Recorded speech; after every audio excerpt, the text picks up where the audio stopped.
Bismillahirrahmanirrahim.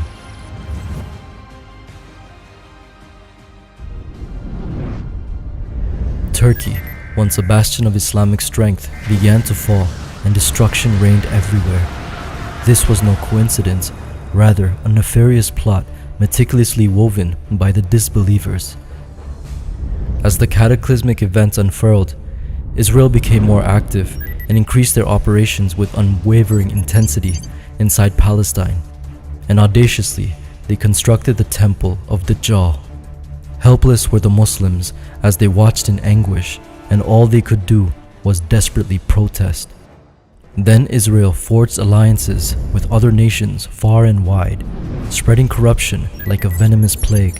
The United States was amongst their allies and offered its intelligence to aid Israel's diabolical cause.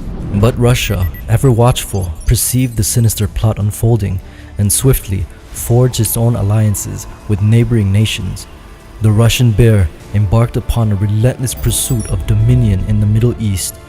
And so, the two behemoths clashed in the Middle East, their ambitions set aflame, as if both lusted after the conquest of the entire world. Then America, heedless of restraint, thrust itself into the Middle East, joining hands with Israel and their allies. Together, they clashed in battle against the proxies of Russia, invoking a cataclysmic response from the Russians and its allies. Thus, the embers of World War III were ignited, with the countries of the Middle East serving as the harrowing background and the Muslims as the unfortunate pawns. Amidst the ravages of war, the destruction unfolded with unparalleled ferocity, a spectacle so horrifying that neither the Muslims could withstand the onslaught, nor could any force come to their aid. Blood-soaked trials of anguish traversed the lands of the Muslims, such as Egypt, Sudan, Saudi Arabia, Kuwait, and the United Arab Emirates, consuming the very fabric of the Middle East. The team of Israel were gaining more and more allies, and some Muslim nations even aligned themselves with either America or Russia. Both superpowers clung to their captured territories, firmly establishing their footholds as they waged a merciless war against one another while slaughtering the Muslims. Amidst the chaos of World War III, a glimmer of hope emerged from the east. The Mahdi had fortified his nation's strength and defenses to protect his Muslim and non-Muslim citizens and refugees prior to the outbreak of the Great War, and waited patiently to strike, expanding his influence as neighboring countries aligned themselves with his noble cause. India, an ally of Israel, maliciously attacked Pakistan, provocatively goading the Mahdi into battle. America, Israel, and several Muslim countries helped India against Pakistan, and thus Pakistan had a large amount of enemies. Surrounded by a multitude of adversaries, Pakistan found itself standing firm against a vast array of enemies who harbored animosity towards the nation. They sought to undermine the strength and resilience of Pakistan, driven by a malevolent desire to extinguish the light of Islam and eradicate the last stronghold of the Muslim Ummah.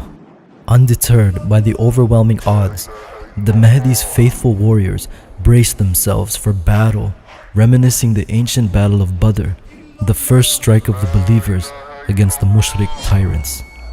Then the Mahdi prays to Allah for help, and so Allah bestows upon Pakistan a fleet of 3,000 black fighter aircrafts, dark banshees of terror ready to unleash devastation. And thus, the war against India begins, igniting Ghazwatul Hind. The enemies of Allah had unknowingly stoked the flames of determination within the hearts of the faithful. With each passing moment, the light of Islam burned even more fiercely, fueling the spirit of the soldiers of Allah. Against insurmountable odds, with the help of Allah, Pakistan emerged triumphant over their enemies. Pakistan conquered India, as well as Bangladesh and Afghanistan, and after claiming victory over India, Indonesia and Malaysia joined the ranks of the Mahdi's caliphate as well. Then, the Mahdi turned his gaze westward, maneuvering as lightning into the raging flames of the Middle East. Witnessing this brave display, Russia, America, and their allies united under a new coalition, their combined might converging upon the forces of the Mahdi. But the army of the Mahdi stood unyielding, their resolve unbreakable, with their deadly engines of war, the black standards, becoming instruments of divine retribution, striking dread into the hearts of their enemies. Like an unstoppable storm, the Mahdi's forces surged forth, leaving no opposition unchallenged, no campaign unvanquished.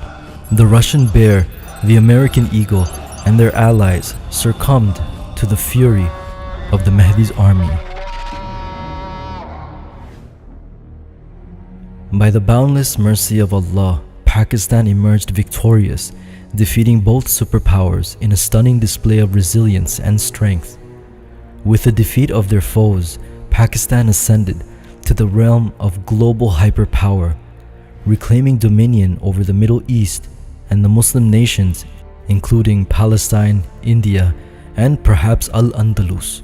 These lands became an integral part of the Mahdi's caliphate, and the Muslims began rebuilding these areas, and the true Islam of Prophet Muhammad ﷺ began to take root and flourish.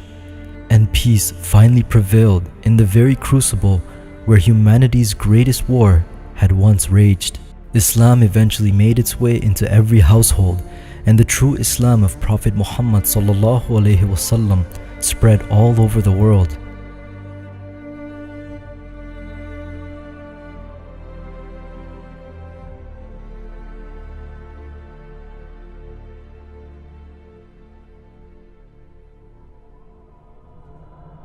Nevertheless, this peace lasted around 7 to 8 years until the emergence of the false Messiah.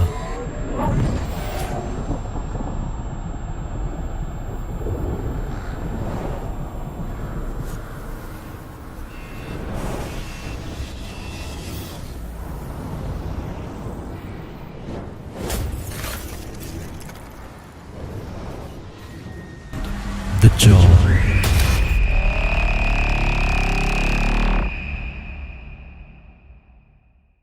أبدا لن نحيد أبدا لن نحيد أبدا لن نحيد عن خطى الإيمان. دربنا درب قويم دربنا درب قويم بالهدى القرآني. أبدا لن نحيد أبدا لن نحيد أبدا لن نحيد عن خطى الإيمان. دربنا درب قويم دربنا درب قويم بالهدى القرآني. سائر في طريق الحق يا جند الله سائر في طريق الحق يا جند الله جند الله جند الله جند الله جند الله. عهدا علينا أسود العرين نمضي أماما أبد لا نلين.